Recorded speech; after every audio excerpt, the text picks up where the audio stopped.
What's up, yard freakos? Thanks for joining me on this video. So today I'm going to be introducing you to my other hobby that I do in the yard. It's smoking barbecue. And so I'm going to be doing that today. I'm going to be walking you through my Weber Smokey Mountain smoker, as well as showing you how to do pork butt. So let's get started. Okay, so there's a lot of ways that someone can go about smoking meat, from anywhere from your grandfather's 42-gallon oil barrel smoker to getting all nice and fancy with $1,000 competition smokers. But with me, I have found this Weber Smokey Mountain smoker is the best.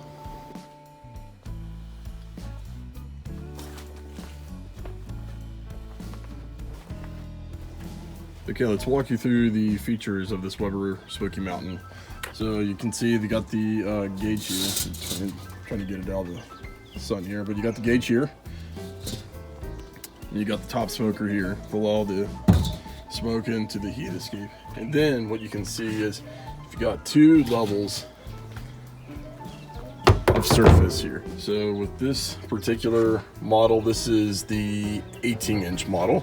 It comes in 14, 18, and 22 inches, but the 18 inch is the one I could find. So now this is the best part. So what you see right here, this is a water bowl. And so what you do is you'll take water, you can put it in here, and then basically the coals will boil the water off and be able to create steams to keep the meat moist while you do a very long grill or smoke, as well as help regulate the overall environment of the smoking chamber as well, because you want to keep your smoking chamber at a certain temperature, and the thermal load and the boil off of the water help do that. Okay, the next part we got here is this chamber. So you got this door, and this is where it allows you to access the coals to be able to add charcoal and logs as needed.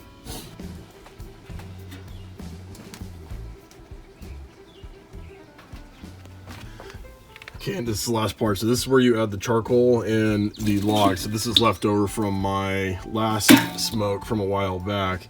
And the great thing about this Smoky Mountain is that once you cut off the air holes, the access gets pretty tight for air to get into, and therefore you can save your coals if you want, your coals and logs if you want, when you want to do the next round of smoking. So you got 3 holes here that allow the air intake to come in, and that's how you regulate your heat. And then, yeah, like I said, you have the last one on the top here, which does the outflow. So the reason I recommend the Weber Smokey Mountain is because the thing is, once you figure out how to use this thing, which really only takes about 1 to 2 smokes to really do so, once you get this thing figured out, it is really simple to use. Basically, all you have to do is set it and forget it, so to speak. All you have to do is get those initial coals started, throw them into the chamber, add the water, and throw your meat in, and then you can basically walk away for the amount of time that you need to smoke, because smoking can take a long time. Like pork butt is probably one of the longest smokes, even though it really is at the end of the day one of the easiest smokes. But that's the good thing with this Weber Smokey Mountain. You can just set it and forget it, walk away, go get other chores done, as opposed to some of the other smokers out there. You got to constantly monitoring the temperature, making sure it stays straight. If there's a whole bunch of wind, you got to be working with that. This Weber Smokey Mountain, you basically don't have to do anything.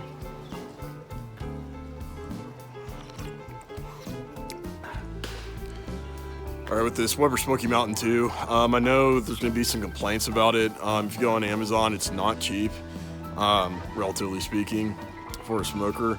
All I have to say is do what I did. Go on Craigslist. I got this 18-inch model for about $110, and I think it goes for like $200 on Amazon. So that's just one of those things, guys. Be resourceful. Try and find one for used on Craigslist, and you'll be good to go and smoking in no time. Okay, so when I like to smoke, especially pork, I like to use hello. That's what I was saying. When I like to smoke, what I like to use is apple logs for pork, and then I just use Kingsford charcoal. So there's a lot of things out there, like why don't you use like hardwood charcoal, pieces, or use a different type of compressed charcoal like Kingsford. I just have to say, I've tried almost every kind of charcoal I found out there, and if I have time to mess around with it during a smoke, then yeah, it's fine. But otherwise, I have to say Kingsford's the best. Once again, it's just one of those you can set it in and forget it things. You know, the taste with Kingsford, I mean, I know it wins competitions, but I will say it's not necessarily my cup of tea. But I mean, at the end of the day, as long as you got good logs smoking in there as well, you'll be good to go. Okay, when it comes to smoking, there's a method called the Minion Method. So basically what you do is you outline your smoke, the place where you will put your charcoal, you outline that with fresh coal. And then what you'll have to be doing here is I'll fill in my chimney, get that lit, and then I'm gonna pour it in the middle. And basically what happens is over time, the charcoal and the logs will spread out as you control the heat. And that's what allows you to get a really long smoke without having to constantly be coming in, feeding the more charcoal into the fire and having your smoke chamber constantly go up and down.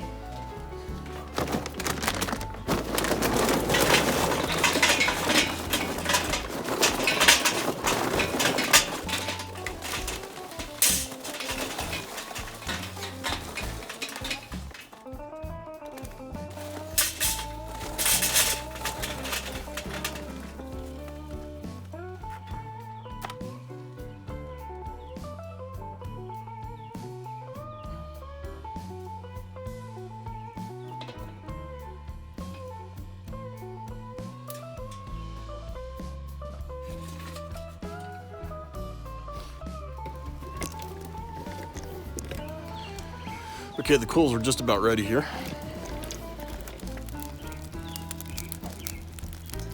So I'm going to be stacking up the whole Smoky Mountain system here. So what I'm going to be doing next is adding the water to the water bowl. Now, just my piece of advice to you guys, if you're going to be using a Weber Smokey Mountain and putting water in the water bowl, or if you put a pan of water into your smoke chamber, my only piece of advice is add boiling water, because what you really want to do is keep the thermal chamber at a certain temperature as opposed to having the coals do the work of their heat, getting the water up to boiling temperature, as opposed to now the water's already boiling, it can just now start steaming off instantly and start giving more moisture to the meat within the chamber, as opposed to taking up some of the heat source from the coals themselves. So that's just my piece of advice.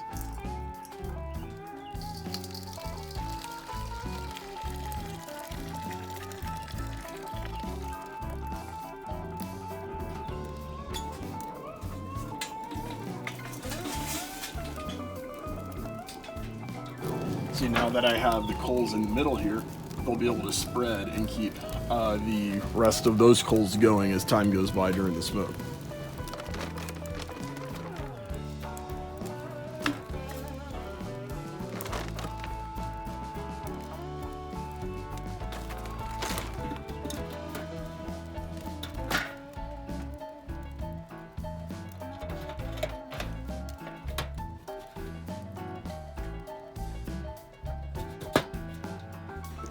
Okay, now that we got the chimney started, let's go in and start getting the pork butts ready.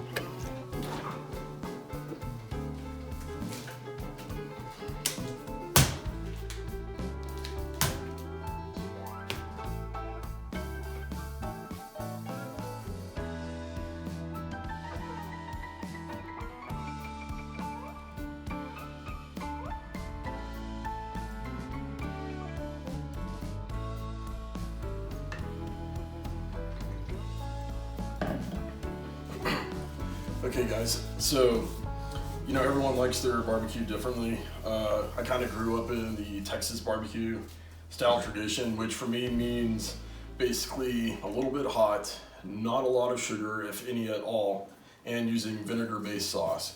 And I like to keep my smokes relatively simple as opposed to getting all fancy. So like with pork butt, for example, people say, you know, you should spray you should spray apple juice on it during the smoke. And the thing is, I just don't like sugar on my meat. And that's basically what will happen. The apple juice will get onto the meat and then evaporate and leave the apple sugar behind. So I'm not really a fan of that. Some other people will take marinades or vinegar, like apple vinegar, for example, and they'll come in and inject the meat and stuff like that. I've seen that done before, and it tastes good.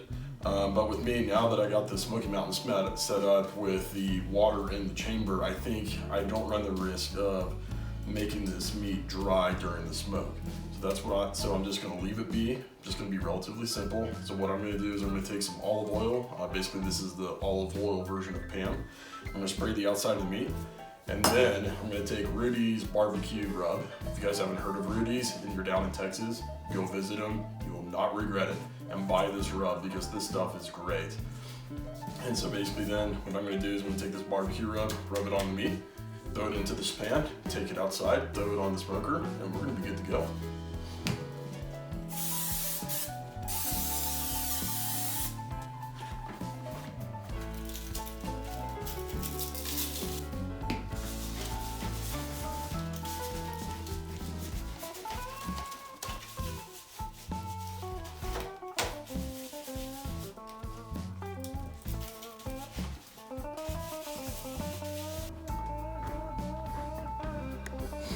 Yeah, this barbecue rub just smells awesome. So this is basically what it should look like here. You know, just a really nice even coating. You know, we're using the olive oil spray just to help it stick to the meat while we throw it onto the grill. So yeah, I'm gonna get the rest of these other two done and then we'll get them on the grill.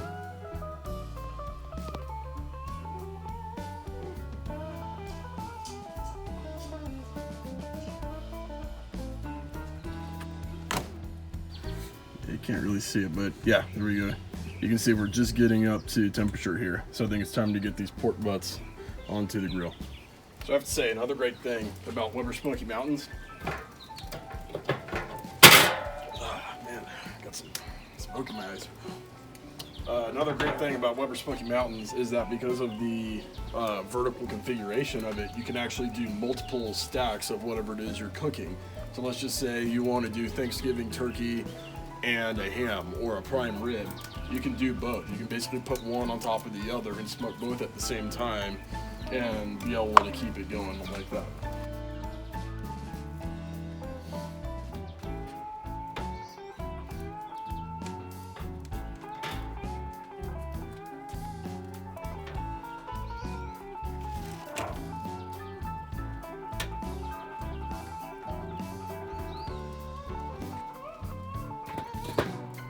Okay, it's been about 6 hours now since I first threw the pork butts onto the smoker. So now I'm going to start putting the meat thermometers in so we can monitor that last temperature coming in so we can make sure we get it just right.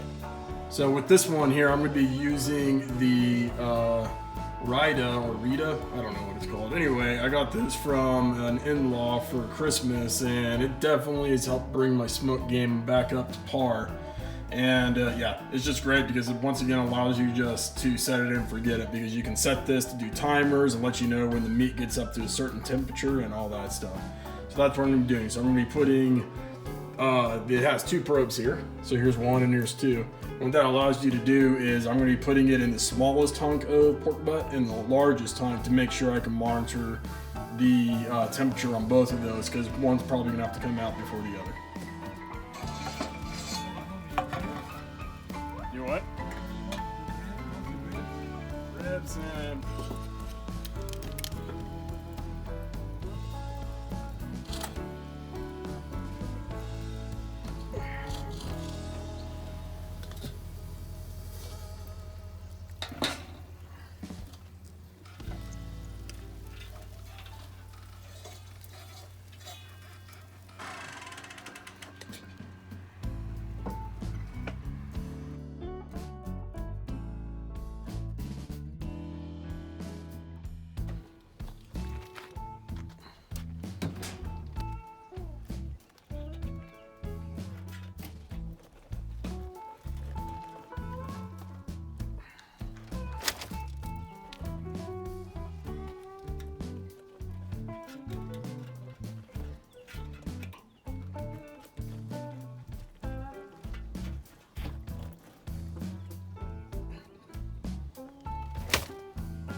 Guys, I don't think you realize like how like fall off the bone this pulled pork is. I mean, just check this out. This stuff is like practically disintegrating on me here. Oh man. This is gonna be good tonight.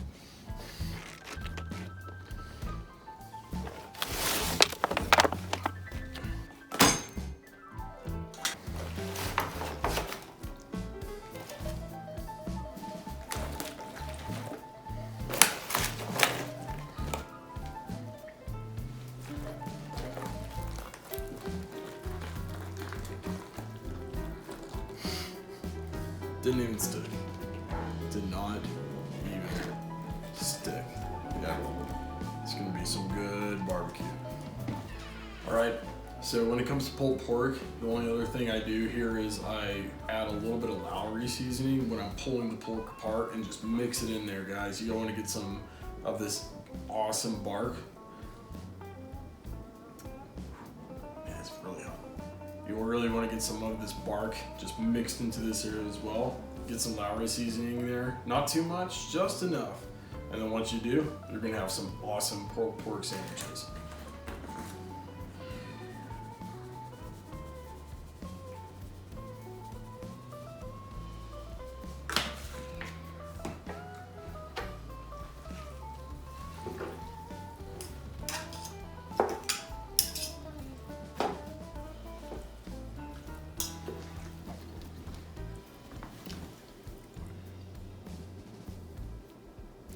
Ryan Norshot.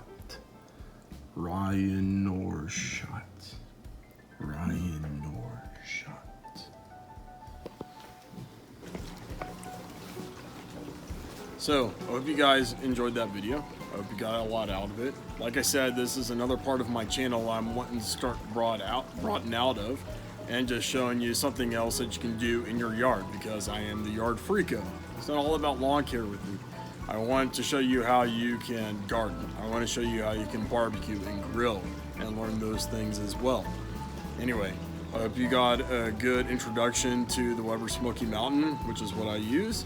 I hope you got an awesome, guide to how to do pork butt, which really isn't too complicated. You just gotta throw it onto a smoker for a long time. So with that said, you guys take it easy. Hope you enjoyed the video. Feel free to comment. And if you feel so inclined, hit the subscribe button. So with that said, take it easy, and I'll talk to you later.